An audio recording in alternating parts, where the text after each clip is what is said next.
পারি না। আমার বাচ্চা আমার চোখের দিকে তাকিয়ে মা মা বলে কান্না করে, আবার বাচ্চার মা মা বলে কান্না আমি সহ্য করতে পারি না।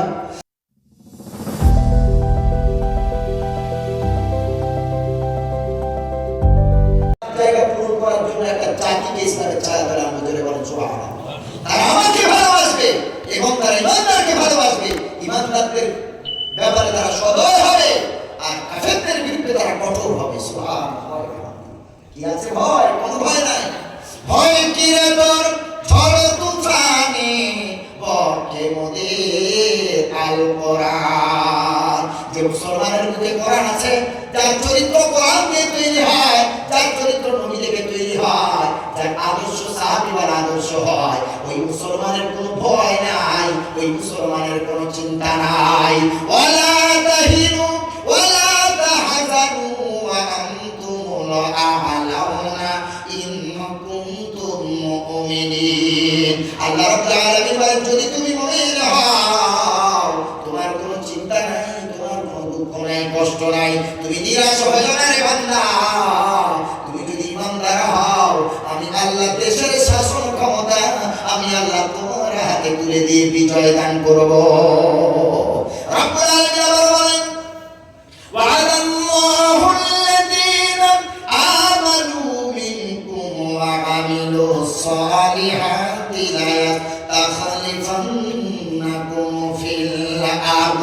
আল্লাহ রাব্বুল আলামিন ইমানদারদের জন্য ওয়াদা করলেন, সালেহদের জন্য ওয়াদা করলেন, নেককার মানুষদের জন্য ওয়াদা করলেন। আমার রব্বুল আলামিন বলে, যদি ইমানদার হও আর ভালো আমল যদি করতে পারো, আমি আল্লাহ ওয়াদা করেছি লা ইয়াস্তাখলিফান্নাকুম ফিল আরদ, আমি জমিনের নেতা আমি আল্লাহ তোমারে বানাবো। ওরে মুসলমান, চিন্তা করো না কবরের চিন্তা, হাসরের চিন্তা নয়। কারণ এই দুনিয়া ছেড়ে কত নেতা চলে গেল, কত বাহাদুর চলে গেল দুনিয়া ছেড়ে। ফেরাউন চলে গেল, হামান চলে গেল, কারুন চলে গেল, সাজ্জাদ চলে গেল, নমরুদ চলে গেল। বড় বড় নেতা মন্ত্রী দুনিয়া থেকে চলে গেছে। দুনিয়ার একখানা পয়সা তারা কবরে নিয়ে যেতে পারে নাই। এই দুনিয়ার বড়ত্বের লাভ কি? এই দুনিয়াতে কোটিপতি হয়ে লাভ কি? এই দুনিয়াতে লাখপতি হয়ে লাভ কি? বাড়িওয়ালা হয়ে লাভ কি? কারণ একটা আনা করি কানা করিও তুমি কবরে নিয়ে যেতে পারবে না। আজ যে ঘর বলি আমার, আজ যে জমি বলি আমার, আজ যে জায়গা বলি আমার, আজ যে দোকান বলি আমার, আজ যে ব্যবসা কিছু টাকা পয়সা সব বলি আমার, এই স্লোগান দিয়েছিল আমাদের আব্বা।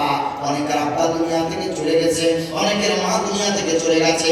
তারা যতদিন দুনিয়াতে ছিলেন তারা এটাই স্লোগান দিয়েছিলেন, ঘর আমার, জায়গায় আমার, ব্যবসায় আমার, টাকায় আমার, সব আমার আমার আমার আমার করে করে করে তারা দুনিয়া ছেড়ে চলে গেল।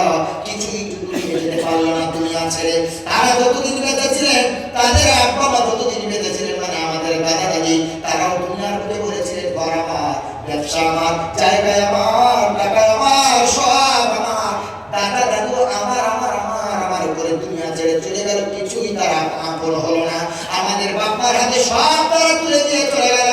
আব্বা মাও বললো আমার আমার আমার আমার আমার আমার করে করে খালি হাতে চলে গেল। আমাদের হাতে তুলে দিই, আমরাও আমাদের সন্তানের হাতে তুলে দিই, আমার আমার আমার আমার করে কবরে চলে যাব। একখানা পয়সা আমাদের সঙ্গে নিয়ে যেতে পারবো না। ও মুসলমান বাবাজি, একটু দেমাগ লাগান, একটু নিরপেক্ষভাবে চিন্তা করেন তো। আজ আমরা যারা বেঁচে আছি, আমরা বলি আমার আমার, আমরা দুনিয়া থেকে চলে যাব, সন্তানদের হাতে তুলে দিয়ে চলে যাব। ওরাও বলবে আমার আমার আমার আমার। আমরা তাদের আব্বা, আমরা তাদের মা।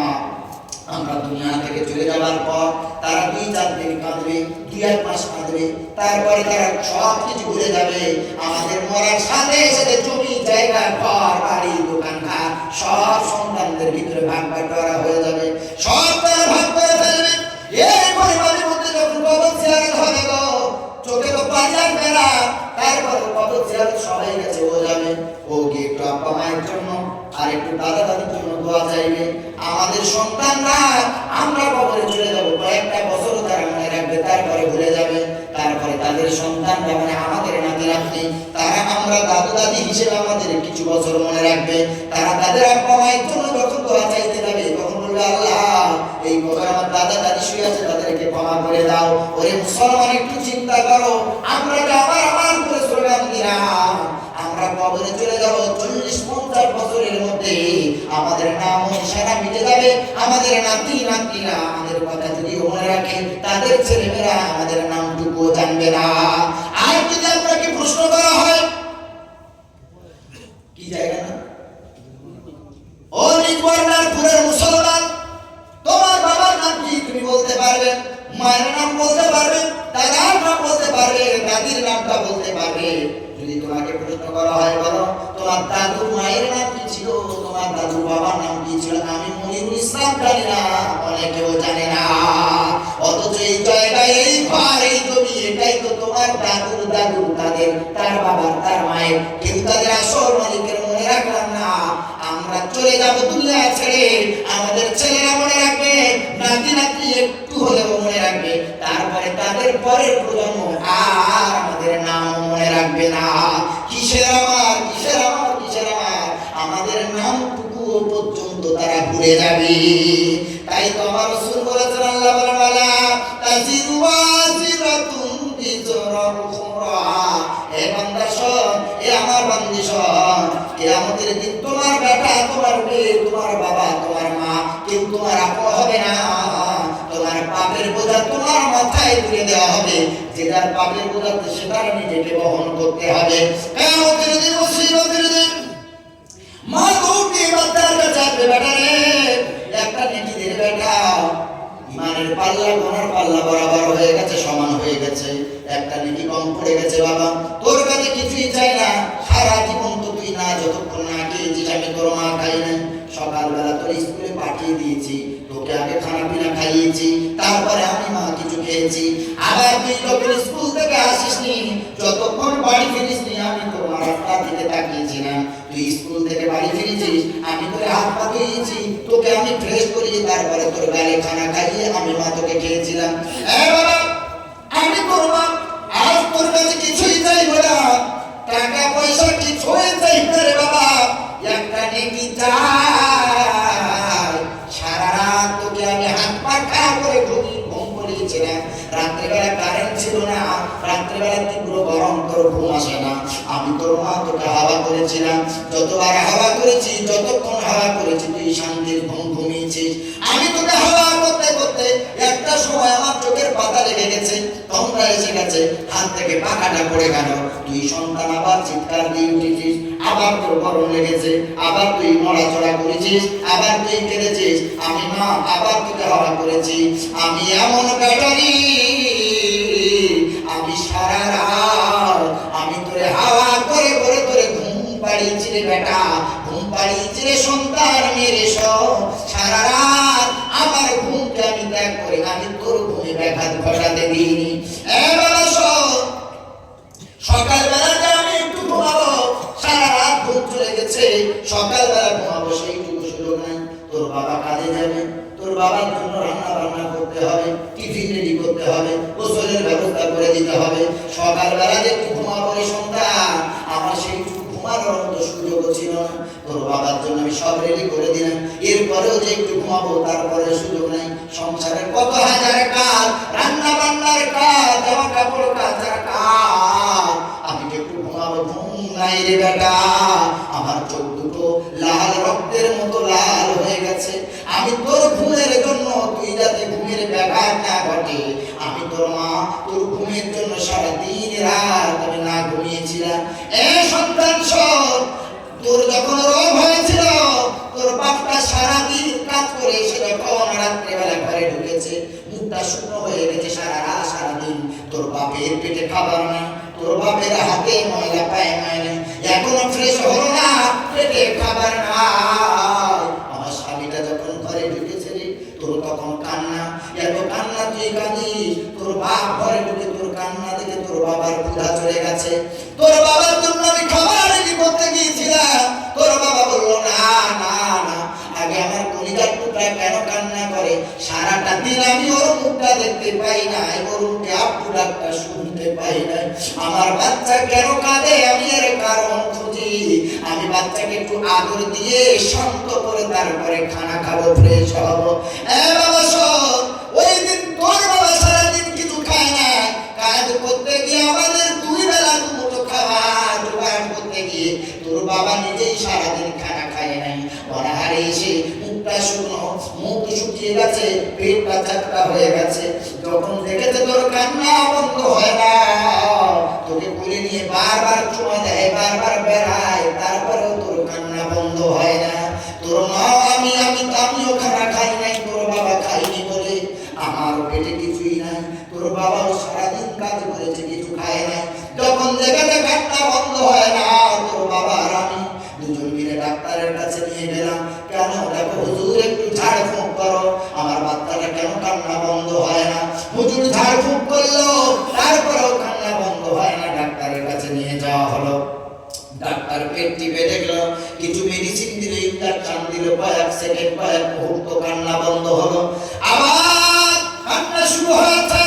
এরপর হসপিটালে নিয়ে গেছে ডাক্তার, তার বেডে লিখে দিয়েছে refer to hospital, elegant hospital.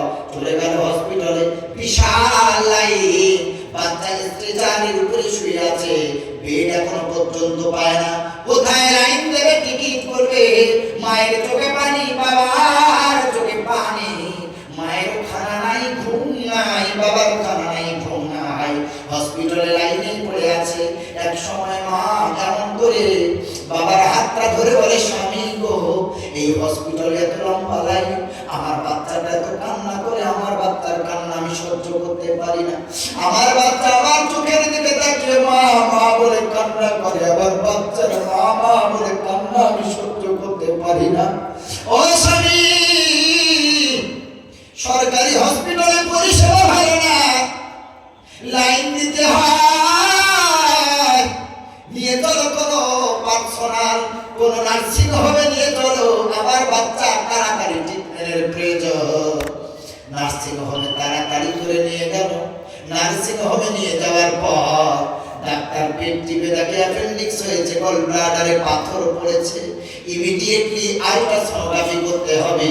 তাড়াতাড়ি আল্ট্রাসোনোগ্রাফি করা হলো। আল্ট্রাসোনোগ্রাফি করার পর ধরা পড়লো বাচ্চার পেটে অ্যাপেন্ডিক্স হয়েছে, গল ব্লাডারে পাথর পড়েছে। ডাক্তার বলল ইমিডিয়েটলি চিকিৎসার প্রয়োজন, অপারেশনের প্রয়োজন।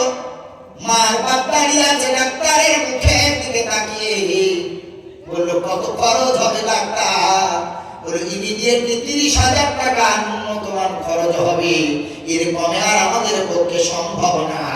30,000 টাকা যতক্ষণ জোগাড় না করে আমাদের কাছে অন্তত 50% হাতে না দেবে, ততক্ষণ পর্যন্ত বাচ্চার অপারেশনের কাজে আমরা হাত লাগাতে পারবো না।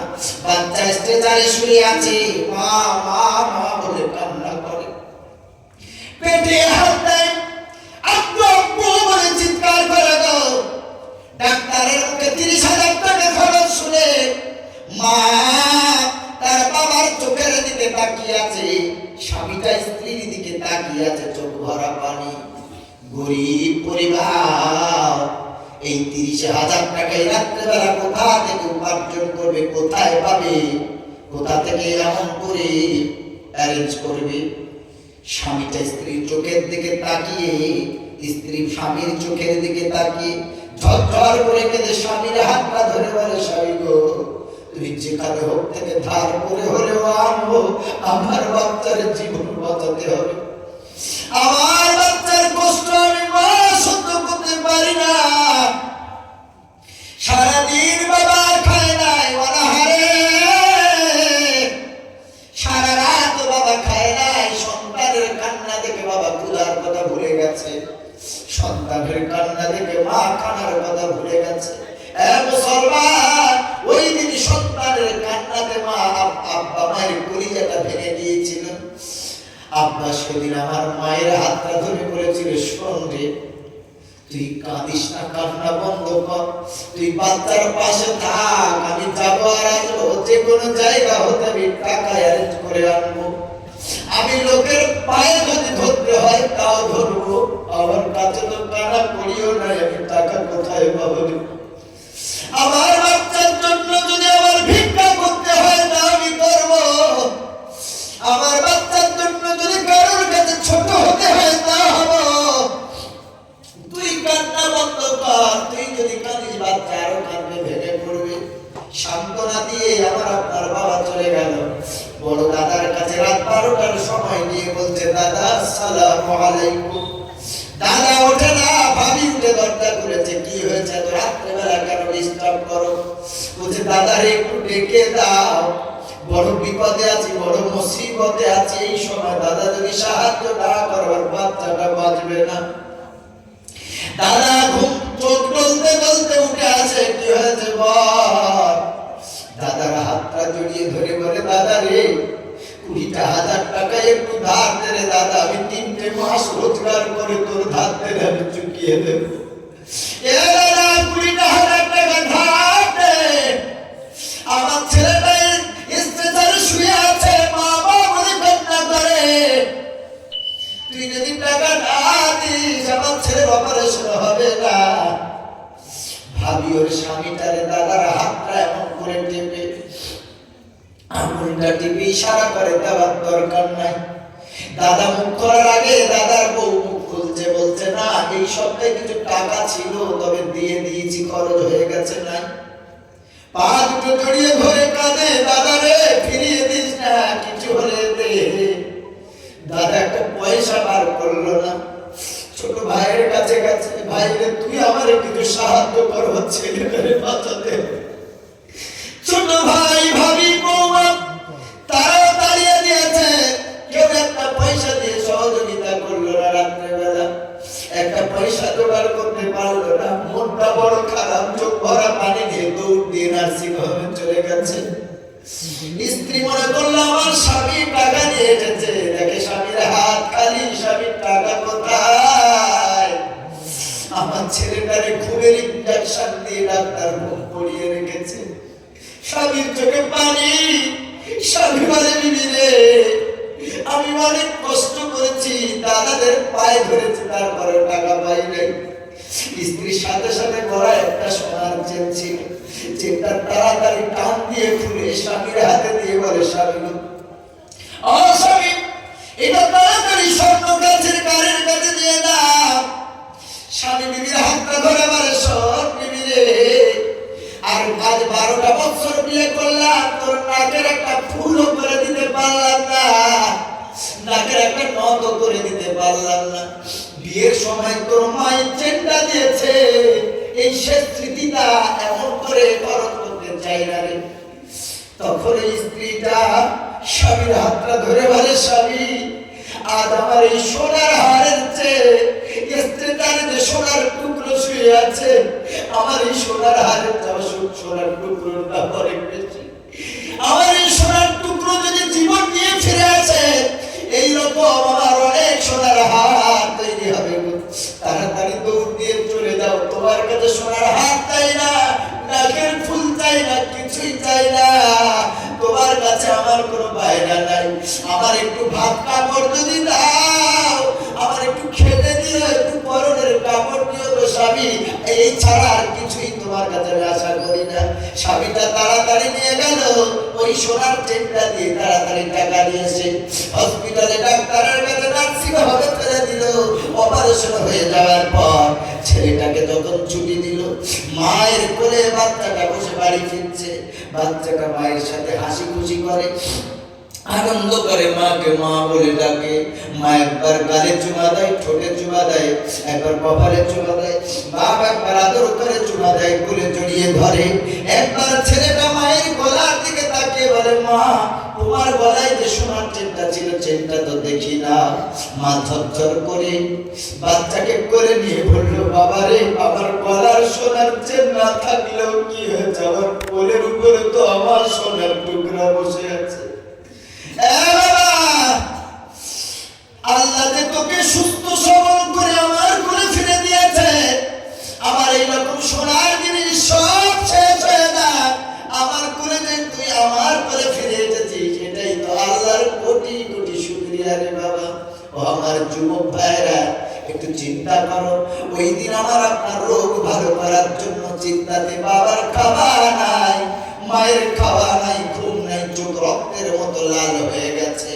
আজকে বহু সন্তান আছে, বাপ মারা পাশের ঘরে থাকে, খেতে দেয় না, ডাক্তার দেখাবার পয়সা দেয় না, একটু পান খাবে পয়সা দেয় না, ভালো কাপড় কিনে দেয় না।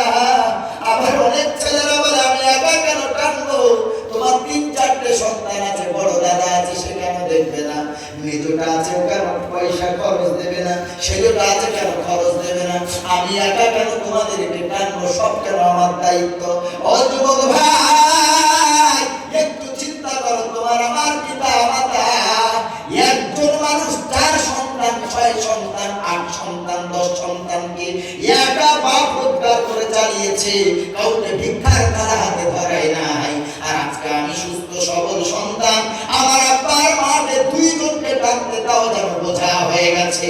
আল্লাহর কসম, আব্বা মারে কষ্ট দেবে না গো।